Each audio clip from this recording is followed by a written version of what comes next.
Pemerintah menyiapkan anggaran 3 triliun rupiah untuk mendorong pembelian motor listrik produksi dalam negeri. Melalui program ini, setiap pembelian motor listrik akan mendapat insentif sebesar 3 juta rupiah per unit dengan sasaran hingga 1 juta unit.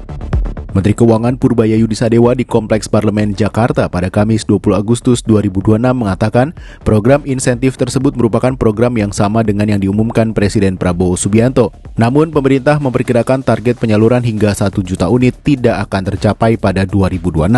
Menurut Purbaya, keterbatasan kapasitas produksi industri sepeda motor listrik dalam negeri menjadi salah satu kendala mencapai target program. Kapasitas produksi sejumlah produsen masih jauh di bawah 1 juta unit per tahun.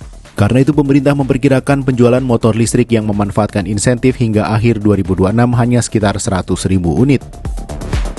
Menanggapi pernyataan Purbaya tersebut, PR and Event Eksekutif Asosiasi Industri Sepeda Motor Listrik Indonesia, Riniwati Sinaga, mengatakan industri pada prinsipnya siap mengikuti kebijakan pemerintah. Namun menurut Riniwati, hal yang paling dibutuhkan pelaku industri saat ini adalah kepastian mengenai waktu pelaksanaan program insentif tersebut. Besaran insentif 3 juta rupiah yang diumumkan pemerintah lebih rendah dibandingkan insentif sebelumnya yakni 5 juta rupiah.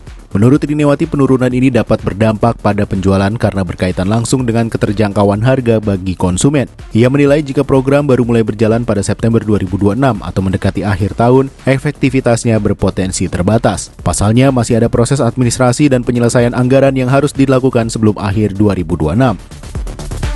Riniwati menyebut setidaknya ada 5 aspek yang perlu diperkuat untuk mempercepat adopsi kendaraan listrik. 5 aspek itu meliputi keterjangkauan harga, kepercayaan konsumen, layanan purna jual, nilai jual kembali, serta kepastian kebijakan.